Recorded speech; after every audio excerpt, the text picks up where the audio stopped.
Social মিডিয়াতে এবং বিভিন্ন পত্র পত্রিকা মারফত আমরা জানতে পারছি যে অনেকেই হাসপাতালগুলোতে যাচ্ছেন, কিন্তু যাওয়ার পরে তারা আইসোলেশন ফ্যাসিলিটিস পাচ্ছেন না এবং তারা আইসিইউ ফ্যাসিলিটিসও তারা পাচ্ছেন না। মিডিয়াতে এবং উনি যা জানেন, আমি যা বক্তব্য রেখেছি সরেজমিনে সেটা পাচ্ছেন না।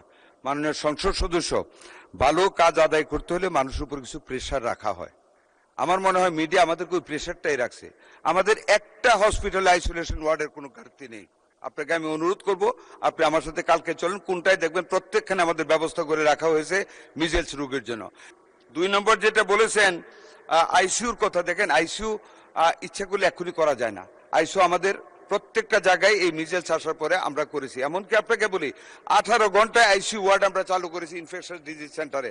টিকাদান কার্যক্রম শুরু করার জন্য আমরা সরকারকে ধন্যবাদ জানাই। পাশাপাশি একটা বিষয় একটু জানা রাখার প্রয়োজন যে মাননীয় মন্ত্রী যেভাবে আইসোলেশন ফ্যাসিলিটিস বাড়ানোর কথা বলছেন বা যেভাবে তিনি আইসিইউ এবং এনআইসিইউ এর কথা বলছেন, মাঠের পরিস্থিতি কিন্তু তেমনটা নয়। আমরা সোশ্যাল মিডিয়াতে এবং বিভিন্ন পত্র পত্রিকা মারফত আমরা জানতে পারছি যে অনেকেই হাসপাতালগুলোতে যাচ্ছেন, কিন্তু যাওয়ার পরে তারা আইসোলেশন ফ্যাসিলিটিস পাচ্ছেন না এবং তারা আইসিইউ ফ্যাসিলিটিসও তারা পাচ্ছেন না। 200-র বেশি সার্ভিস ও ফিচারে লেনদেনের সব বিকাশ অ্যাপে সম্ভব। এটা কি সরকারের তরফ থেকে বরাদ্দ করা হচ্ছে, কিন্তু হাসপাতালে যারা আছেন তাদের কোনো গাফিলতি বা হাসপাতাল ম্যানেজমেন্ট বা ব্যবস্থাপনা যেটা আছে তার ত্রুটির কারণে এটা হচ্ছে কিনা সে ব্যাপারে মন্ত্রণালয়ের তরফ থেকে মাননীয় মন্ত্রীকে উদ্যোগ গ্রহণ করার জন্য বলছি। আর একটা বিষয় উনি বলেছেন যে করোনার কালীন একটা বাজেট অতিরিক্ত ছিল, যেটা এখন নিয়ে এসে এখানে কাজে লাগানো হচ্ছে, তার জন্য আমরা ধন্যবাদ জানাই। এই বিষয়ে একটা প্রসঙ্গত বিষয় মনে করিয়ে দেওয়া প্রয়োজন।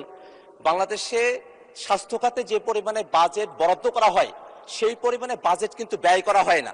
যেমনটা দেখা গেছে যে 2024-25 অর্থ বছরে স্বাস্থ্য খাতে বাজেট ছিল 41,407 কোটি টাকা, সেখানে সংশোধিত বাজেট হয়েছিল 29,782 কোটি টাকা, অর্থাৎ 11,000 কোটি টাকা কিন্তু অব্যবহৃত থেকে গেছে।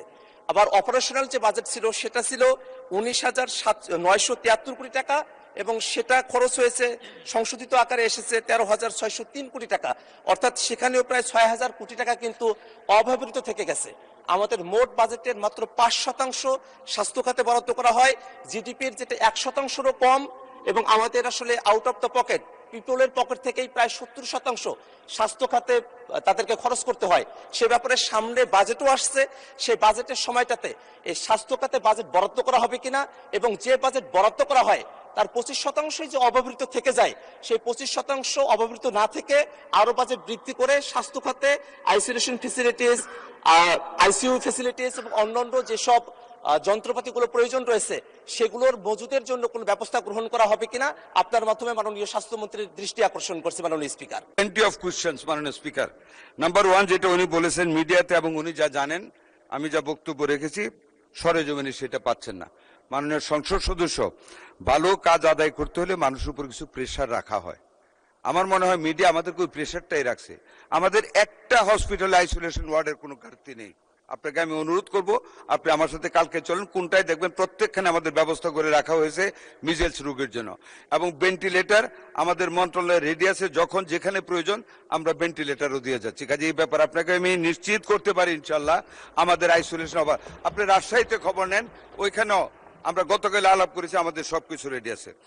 2 নম্বর যেটা বলেছেন আইসিইউর কথা, দেখেন আইসিইউ ইচ্ছা করলে এখনই করা যায় না। আইসিইউ আমাদের প্রত্যেকটা জায়গায় এই মিজেলস আসার পরে আমরা করেছি। এমনকি আপনাকে বলি 18 ঘন্টায় আইসিইউ ওয়ার্ড আমরা চালু করেছি ইনফেকশাস ডিজিজ সেন্টারে। যখন একটা রোগী মারা গেল মধ্যরাতে, সেখানে আমি, আমার সচিব, আমাদের ডিজি আমরা গিয়েছি। মাননীয় প্রধানমন্ত্রী তদারকি করেছেন, আমরা সেখানে গিয়েছি। মাননীয় প্রধানমন্ত্রী আমাকে বলেছেন, প্রথম আমি শুনি, আই হার্ড ফ্রম হিম যে একজন রোগী মারা গেছে। কাজে ধন্যবাদ মাননীয় প্রধানমন্ত্রীকে ওনার বিচক্ষণতার জন্য। ওখানে গিয়েছি, ওই একটা আইসিইউ ইউনিট যেটা ক্লোজড ছিল, after the closure of the project of world bank, that ICU had been closed by World Health Organization.